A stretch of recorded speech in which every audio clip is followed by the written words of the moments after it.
அனைவருக்கும் வணக்கம். ரிஷபராசினியர்களுக்கு நிகழ இருக்கும் பிப்ரவரி மாதம் 4/2/2025 இன்று உங்களுடைய வாழ்வில் செல்வ நிலை உயர இதை செய்தால் போதும். இந்த விஷயத்தில் நீங்கள் செய்தால் நிச்சயமாக உங்களுடைய வாழ்வில் எதிர்பாராத பல நன்மைகள் ஏற்படும். அந்த வகையில் என்ன மாதிரியான நன்மைகள் எல்லாம் ஏற்பட இருக்கு, குறிப்பா இன்றைய நாள் என்ன நாள், இன்றைய நாள்ல நீங்கள் என்ன செய்ய வேண்டும், என்ன செய்யக்கூடாது, என்ன செய்தால் என்ன மாதிரியான நன்மைகள் எல்லாம் ஏற்படும் என்பது குறித்தான முழுமையான பதிவு தான் இந்த வீடியோல நம்ம விரிவா பார்க்க போகிறோம். அந்த வகையில அமாவாசைக்கு பிறகு வரும் 7வது நாள் திதியை, அதாவது சப்தமி என்பார்கள். இது ஒரு சூரியன் அவதரித்த தினம் என்பதால் இதனை ரத சப்தமி என்று போற்றுகிறார்கள். காசியப்ப முனிவருக்கு பல மனைவிகள் உண்டு. அவர்களில் ஒருவர் அதிதி. ஒரு முறை அவர் தன் கணவரான காசியப்பருக்கு உணவு பரிமாறி கொண்டிருந்தார். அப்போது வாசலில் யாசகம் கேட்டு ஒரு அந்தனர் வந்து நின்றார்.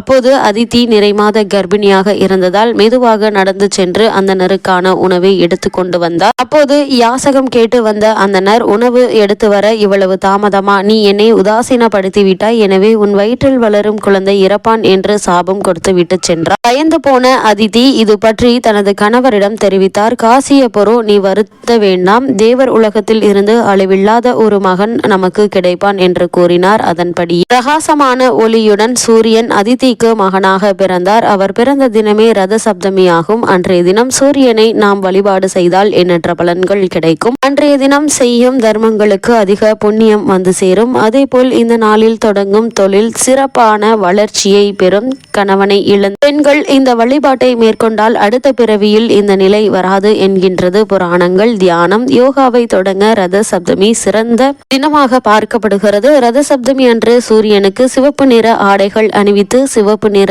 மலர்களை கொண்டு அர்ச்சனை செய்து நெய் விளக்கேற்றி வழிபட்டால் சூரியனால் ஏற்படும் தோஷங்கள் விலகும். சூரியனுக்கு உகந்த தானியம் கோதுமை. எனவே ரத சப்தமி என்று சூரியனுக்கான நெய்வேத்தியத்தில் கோதுமையால் செய்யப்பட்ட உணவு இருப்பது பெரும் புண்ணியம் தரும்.